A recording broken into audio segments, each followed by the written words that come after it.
Recentemente, uma coisinha curiosa chamou a atenção dos usuários do aplicativo Waze. Houve uma remoção das opções de alertas e também uma limpeza de algumas marcações relacionadas a ladrões. Desculpa. A uma figura pública da nossa política brasileira. Este é o Visão Libertária, sua fonte de informações descentralizadas e distribuídas. Ajude a propagar as ideias de liberdade. Deixe o seu like e compartilhe com seus amigos. Um artigo seu pode virar vídeo aqui também, sabia? Esse artigo foi escrito por Libertário da Zona, revisado e narrado por mim, Leafado Agorista Verso. Se você é novinho ou novinha, saiba que a era digital transformou a maneira como interagimos não apenas uns com os outros, mas também com um espaço físico ao nosso redor. Um usuário do aplicativo Waze comentou: "Coincidência ou não, notei que meu Waze retirou o Lula das opções de aviso. Isso seria censura? Estamos diante de um ato de autocensura orquestrado por grandes corporações tecnológicas, uma simples atitude empresarial por medo de retaliações do TSE ou de algum sinistro supremo, ou trata-se apenas da aplicação rigorosa dos termos de serviço para manter a utilidade original da plataforma?" Para entender o que aconteceu, primeiro é importante lembrar que o Waze não é simplesmente um mapa. A grande diferença do aplicativo está justamente na colaboração dos próprios usuários que avisam sobre acidentes, congestionamentos, obras, buracos, carros parados e outros problemas na rua. A questão começa quando alguém usa esse sistema para outra finalidade. Quando uma pessoa marca um comício ou evento político como bandido, por exemplo, aquilo deixa de ser um alerta útil sobre o trânsito e vira uma forma de protesto ou provocação política. A pessoa continua tendo todo o direito de fazer essa crítica, mas isso não significa que ela tem o direito de usar qualquer plataforma privada para fazê-la. E aqui eu posso te passar algo com base na obra de Murray Rothbard. Liberdade de expressão não significa que você pode obrigar outra pessoa a disponibilizar a propriedade dela para sua manifestação. O Waze é um serviço privado, criado para uma finalidade específica, e seus donos podem estabelecer regras sobre como ele será utilizado. É parecido com entrar numa loja e transformar o espaço em um palanque político. O dono pode simplesmente dizer que aquilo não é permitido. Você continua livre para defender sua opinião, criar um site, fazer um vídeo, publicar em outra rede ou procurar outro serviço que aceite aquele tipo de conteúdo. Por isso, chamar automaticamente de censura qualquer conteúdo removido por uma empresa privada acaba misturando duas coisas diferentes. Censura estatal é quando o Estado usa seu poder e sua coerção para impedir alguém de se expressar. Moderação privada é o proprietário decidindo o que aceita dentro do próprio serviço. Isso não quer dizer que toda decisão da empresa seja boa, justa ou inteligente. Ela pode ser criticada, boicotada e até perder usuários por causa disso. Mas dentro da visão libertária, o ponto central é simples. Uma empresa não precisa da autorização do governo para estabelecer as regras daquilo que é seu, assim como o usuário é livre para procurar outro lugar onde suas opiniões sejam aceitas.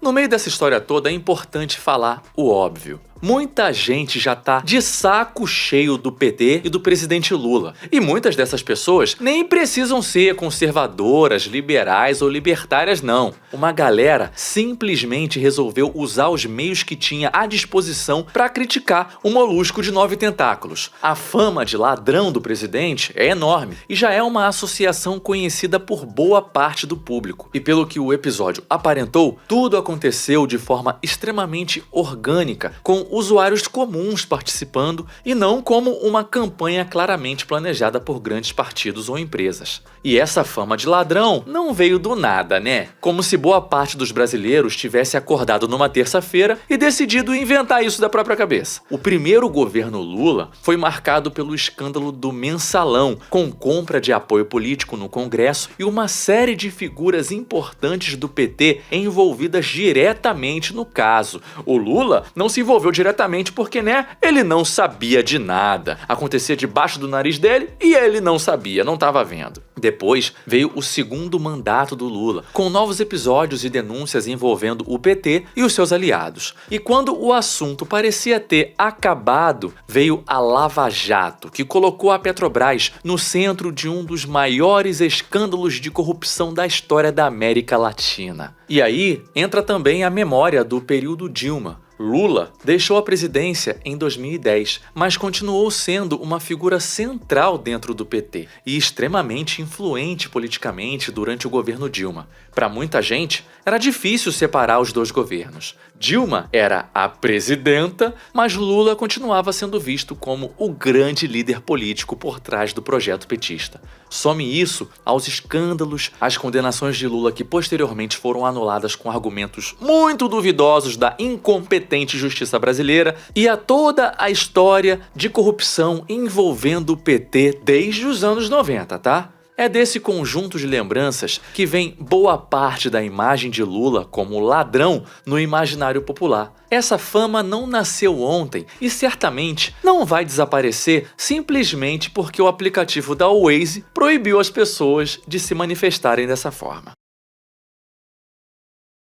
Nesse caso da Waze, existe também uma explicação bem mais simples para a reação da plataforma. Se milhares de pessoas começam a colocar informações falsas ou provocativas sobre um determinado lugar, o sistema pode acabar ficando inútil. O algoritmo não sabe se aquilo é uma piada ou um protesto. Ele simplesmente recebe os dados. Isso pode gerar alertas falsos, alterar rotas e até atrapalhar quem realmente precisa de uma informação sobre acidente, trânsito ou perigo. Então, não é necessário imaginar que o Waze estava defendendo Lula. A empresa pode simplesmente ter percebido que seu aplicativo estava sendo usado como campo de batalha político e decidido cortar aquilo para proteger o funcionamento do serviço. Também é importante lembrar que a liberdade de expressão não significa que toda a mensagem precisa ser publicada em qualquer lugar. Uma pessoa pode ser livre para defender Lula, Bolsonaro, anarquismo, comunismo, libertarianismo, liberalismo ou qualquer outra ideia, sem que isso crie uma obrigação para cada proprietário do site ou de algum aplicativo, do jornal, de um restaurante ou empresa de hospedagem. O mesmo princípio vale para uma provocação. Alguém pode considerar legítimo utilizar uma marca do Waze para ridicularizar um político. Outro usuário pode considerar isso infantil ou ofensivo, e a empresa pode simplesmente entender que aquilo não faz parte do serviço que deseja oferecer. A resposta libertária não precisa ser pedir que o governo obrigue a empresa a manter a marca. Pode ser reconhecer que a empresa tem sua propriedade e o usuário tem sua liberdade para procurar outro lugar. Ainda assim, existe uma crítica legítima a ser feita ao comportamento das grandes plataformas: a falta de transparência. Quando um recurso desaparece sem explicação, o usuário naturalmente começa a especular se ontem uma opção estava disponível e hoje não está mais. É razoável perguntar por quê. A empresa não precisa ser obrigada pelo Estado a manter o recurso, mas poderia explicar melhor suas decisões para evitar desconfiança e teorias da conspiração, não é? A polarização brasileira torna tudo isso ainda mais intenso. Atualmente, praticamente qualquer ferramenta pode acabar sendo politizada. Um aplicativo de trânsito, uma rede social, uma marca de roupas ou até mesmo uma simples sessão de comentários pode virar palco de disputa entre grupos políticos. A provocação envolvendo o Waze é apenas mais um exemplo de como a disputa política encontrou novos espaços na internet. E é justamente por isso que o episódio também diz alguma coisa sobre o ambiente político brasileiro atual.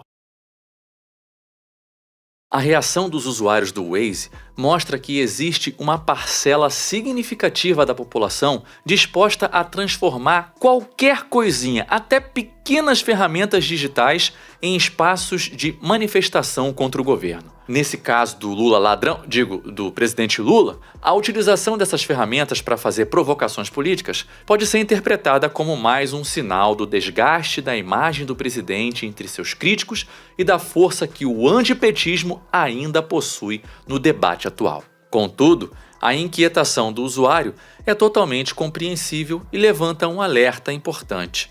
Quando as regras de moderação são aplicadas no escuro, sem transparência, e alteram a experiência do usuário do dia para a noite, fica a impressão de um controle autoritário invisível.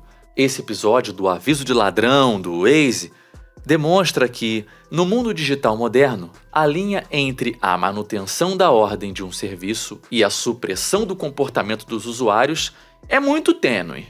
Não vivemos uma coincidência, mas sim uma ação deliberada de uma corporação reagindo a um fenômeno viral que ameaçava a integridade de sua plataforma. O desafio que fica para o futuro é como balancear o desejo humano natural de se expressar, mesmo que por meio de provocações em mapas, com a necessidade de mantermos ferramentas digitais funcionais, seguras e livres de poluição informacional. Até que encontremos esse equilíbrio, vamos continuar a ver espaços antes utilitários sendo transformados em campos de batalha ideológica e corporações agindo rapidamente para apagar as trincheiras virtuais construídas por seus próprios usuários. Obrigado pela audiência. Esse é um canal colaborativo. Participe você também. Cadastre-se agora mesmo no nosso site visãolibertaria.com e envie seus artigos por lá. Os colaboradores recebem recompensas em Bitcoin. Inscreva-se no canal e clique no botão da campainha para ser avisado de novos vídeos. Um abraço e até a próxima.